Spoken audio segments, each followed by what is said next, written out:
മധു കൊട്ടാരക്കരയാണ് വിവരങ്ങൾ നൽകുന്നത്. ഇപ്പോൾ കവടിയാർ എന്നുള്ള ദൃശ്യങ്ങളാണ് പ്രേക്ഷകർ കാണുന്നത്. രാജ്ഭവനിൽ നിന്ന് രാഷ്ട്രപതി പുറത്തേക്ക് ഇറങ്ങുകയാണ്. ഈ രാഷ്ട്രപതി വിമാനത്താവളത്തിലേക്ക് യാത്ര ചെയ്യുന്ന വാഹനവ്യൂഹം അല്പസമയത്തിനകം രാജ്ഭവൻ വിട്ടുവരും. രാജ്ഭവനിലെ റോഡാണ് ഇപ്പോൾ ദൃശ്യത്തിൽ പ്രേക്ഷകർ കാണുന്നത്.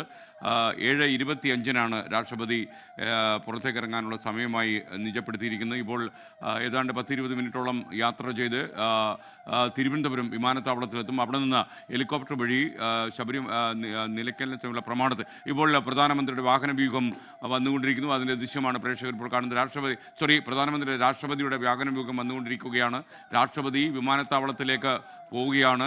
രാഷ്ട്രപതി കവടിയാർ രാജ്ഭവനിൽ നിന്ന് വിമാനത്താവളത്തിലേക്ക് യാത്ര തിരിക്കുന്ന ദൃശ്യങ്ങളാണ് പ്രേക്ഷകർ കാണുന്നത്. വിമാനത്താവളത്തിൽ നിന്നാണ് പ്രമാണത്തേക്ക് രാഷ്ട്രപതി ഹെലികോപ്റ്ററിൽ പോകുന്നത്. അവിടെ നിന്നും പമ്പയിലെത്തും. പമ്പ വഴി ശബരിമല സന്നിധാനത്തെത്തും. പമ്പയിൽ നിന്ന് കെട്ട് നിറച്ച് ഇരുമുടിക്കെട്ടുമായി മല കയറും. ശബരിമല സന്നിധാനത്ത് കനത്ത സുരക്ഷ ഏർപ്പെടുത്തിയിട്ടുണ്ട്. ഇപ്പോൾ രാഷ്ട്രപതി എയർപോർട്ടിലേക്ക് പോകുന്ന യാത്രയുടെ വാഹന വ്യൂഹമാണ് നമ്മൾ കാണുന്നത്. തിരുവനന്തപുരം കവടിയാർ രാജ്ഭവനിൽ നിന്ന് പുറത്തേക്ക് രാഷ്ട്രപതിയുടെ വാഹനവ്യൂഹം വരുന്ന ദൃശ്യങ്ങളാണ് പ്രിയപ്പെട്ട പ്രേക്ഷകർ കാണുന്നത്. അല്പസമയത്തിനകം ഏതാണ്ട് 10-20 മിനിറ്റിനുള്ളിൽ തന്നെ രാഷ്ട്രപതി തിരുവനന്തപുരം എയർപോർട്ടിലെത്തും. അവിടെ നിന്ന് ഹെലികോപ്റ്റർ മാർഗം പ്രമാണത്തേക്ക് എത്തും. ചില നേരിയ വ്യത്യാസങ്ങൾ ആദ്യത്തെ യാത്രയിൽ നിന്നും ഉണ്ടായിരിക്കുന്നു. നേരത്തെ നിലയ്ക്കലിൽ ഇറങ്ങാനായിരുന്നു തീരുമാനമെങ്കിലും ഇപ്പോൾ പ്രമാണത്തേക്ക് മാറ്റിയിട്ടുണ്ട്. കാലാവസ്ഥ പരിഗണിച്ചാണ്. നിലയ്ക്കലും പരിസര പ്രദേശങ്ങളിൽ മൂടൽമഞ്ഞ് അനുഭവപ്പെടുന്നതുകൊണ്ടാണ് പ്രമാണത്തിലേക്ക് യാത്ര മാറ്റിയിരിക്കുന്നത്. രാഷ്ട്രപതി ഹെലികോപ്റ്റർ മാർഗമാണ് എയർപോർട്ടിൽ നിന്ന് പ്രമാണത്തേക്ക് പോകുന്നത്. ഇപ്പോൾ ശ്രീജിത്ത് കൂടി നമുക്കിപ്പം കവടിയാറിൽ നിന്ന് ചേരുകയാണ്. ശ്രീജിത്ത്, രാഷ്ട്രപതിയുടെ വാഹന വ്യൂഹം കടന്നു പോകുന്ന ദൃശ്യം നമ്മൾ കാണുന്നുണ്ട്. കൂടുതൽ വിവരങ്ങൾ എന്തൊക്കെയാണ്?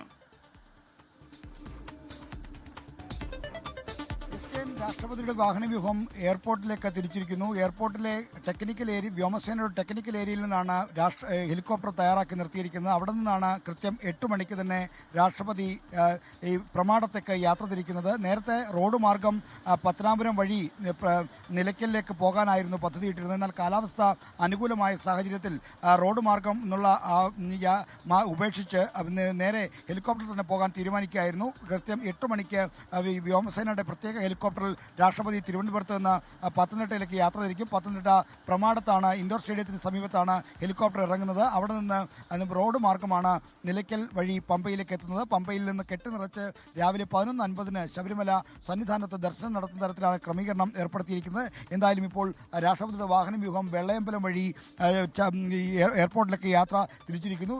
കർശനമായ സുരക്ഷാ വലയത്തിലാണ് ഇപ്പോൾ നഗരം.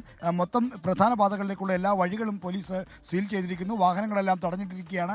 എന്തായാലും അല്പസമയത്തിനകം ഒരു 10 മിനിറ്റിനകം തന്നെ എയർപോർട്ടിലെ ടെക്നിക്കൽ ഏരിയയിലേക്ക് രാഷ്ട്രപതിയുടെ വാഹനവ്യൂഹം എത്തും. ഹെലികോപ്റ്റർ അവിടെ തയ്യാറായി നിൽക്കുകയാണ്. പ്രത്യേകം ക്രമീകരിച്ച ഹെലികോപ്റ്റർ 8 മണിക്ക് തന്നെ പുറപ്പെടും. ദേവസ്വം മന്ത്രി VN വാസവനും രാഷ്ട്രപതി ദ്രൗപദി മുർമുവിനെ ശബരിമലയിലേക്ക് അനുഗമിക്കുന്നുണ്ട്.